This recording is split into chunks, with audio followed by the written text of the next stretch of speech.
Hello Libra, Sun, Moon, Rising, and Venus signs. Kamusta po kayo? Sana po ay nasa mabuti kayong kalagayan. Welcome back po sa Star Tarot.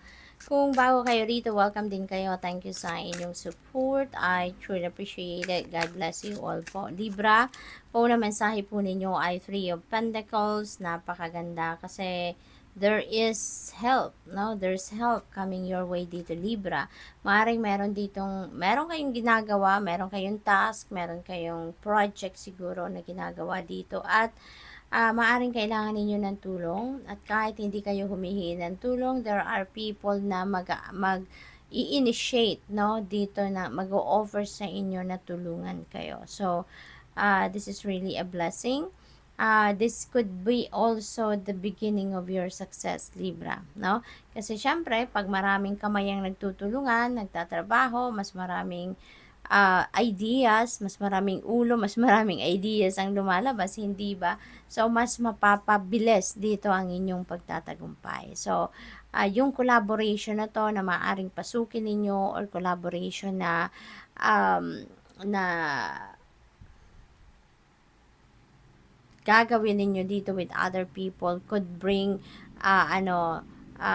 mas mabilis na swerte para sa inyo para magtagumpay na kayo. Temperance energy, patience, no? Ang hatid na energy ng energy nito. So siguro Libra, you've been very patient din sa sarili ninyo at sa sitwasyon. Maring dito sa trabaho, ang napipick up ko related pa rin ito dito sa trabaho. Maring for the longest time talagang kinakaya ninyong mag-isa. Kung ano man ang project na to, kung ano man ang task na to na binigay sa inyo siguro sa trabaho, it could be work related ito. At kinakaya ninyong mag-isa. You've been very patient, no, na sige, kakayanin ko to. Binigay mo to sa akin, kaya ko to. Pero, ngayon, no, maaaring malaking pagpapasalamat ang gagawin ninyo dito, Libra. Kasi nga, meron ng ibibigay sa inyong tulong, meron ng mag-o-offer sa inyo na tulungan kayo sa kung ano man ang inyong ginagawa. Kasi maybe hindi rin kayo nagsasalita, hindi kayo nagrereklamo. But ngayon, siguro yung pasensya ninyo ay talagang is going to pay off at nakikita na din ng mga tao sa paligid ninyo na kailangan ninyo ng tulong sa ngayon, Kaya maaaring yan ang ganap dito for some of you. Five of Wands, maraming naiinggit siguro sa inyo, maraming competition, kaya lalo na siguro ngayon, binibigyan kayo ng help, ng support, ng boss ninyo, maaaring ganon. Mas lalong maraming matang nakatingin sa inyo na siguro sinasabi ng mga to na tignan mo nga, 'di ba? Ang lakas niya talaga sa management. Ang lakas niya talaga sa boss natin. Binigyan pa siya ng katulong, binigyan pa siya ng suporta. So maaaring ganon. So there could be rivalry sa trabaho, no, or sa pamilya. Then for some of you dito, Libra, maaaring merong competition din na nagaganap dito, um, pataasan ng ihi siguro, no? Maaaring gano'n ang ganap for some of you. So, we have Three of Wands. Ang swerte talaga ninyo, no? Ang swerte-swerte ninyo. This is good fortune in your horizon, Libra. Kaya wag nyo nang pansinin kung ano man yung mga ano na yan, mga intriga na yan na nasa paligid ninyo. As much as possible, deadmahin nyo na lang. Because anyway, it's not going to help you at all, 'di ba? Sa kahit ano man gawin ninyo sa buhay ninyo. So, just focus on yourself, focus on what you are doing, focus on kung ano ang makakapaghatid sa inyo sa inyong tagumpay. At habang ang swerte ay nasa inyong horizon, so yun ang pagtuunan ninyo ng pansin, kung ano pa ang mga balak ninyong gawan sa buhay, kung ano pa yung mga plano ninyo, no? Doon kayo mag-focus na lang, doon kayo mag-concentrate nang sa gayon habang ang swerte ay nasa inyong horizon, masimulan nyo na, 'di ba? At meron din tayong synchronicity dito, we have Three of Pentacles and we have Three of Wands. So this is double three, which is a master number, no? Number 33 is a master number. So I suggest please look up for the meaning of master number 33 po for more guidance, okay? At travel also dito, Libra, is imminent for some of you. So siguro talaga meron kayong biyahe. That could be related to this task or project na ginagawa ninyo, or that could be related sa pamilya, business, no? It could be linked to anything.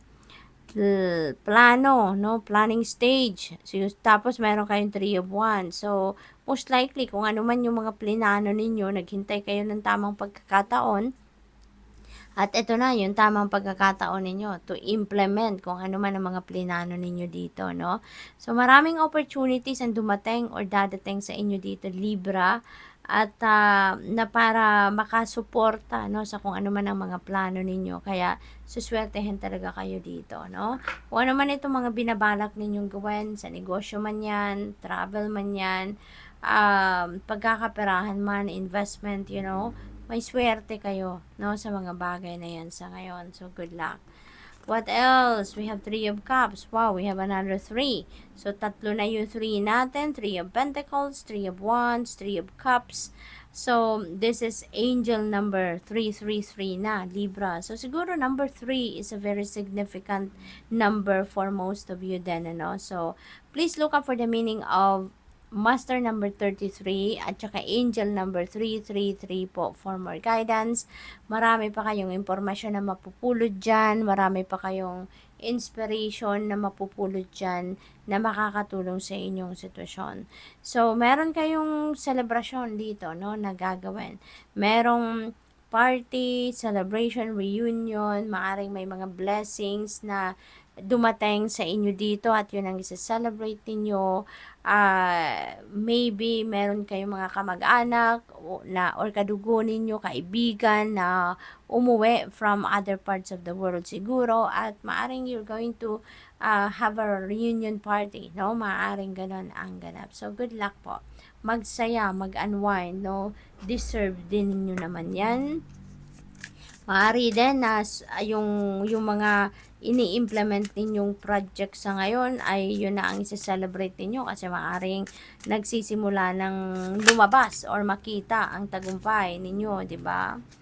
We have angel number 0550, intuition. Sundin ninyo ang inyong intuition lagi, kasi your intuition will always guide you to the right direction, ano?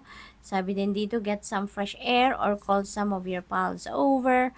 Take a look around you. There is so much natural beauty waiting to be discovered.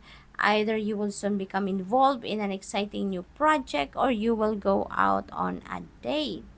Put your charisma to use everywhere. Spread your charm around. Ayan. So, maaring yung celebration na to, maaring ano talaga to, pagtitipon, ano, ng magkakaibigan. Maaring meron kayong swerte ditong dumating, no, tagumpay na dumating, at ngayon you're going to celebrate that with your family and friends. So, good luck. Thank you for watching.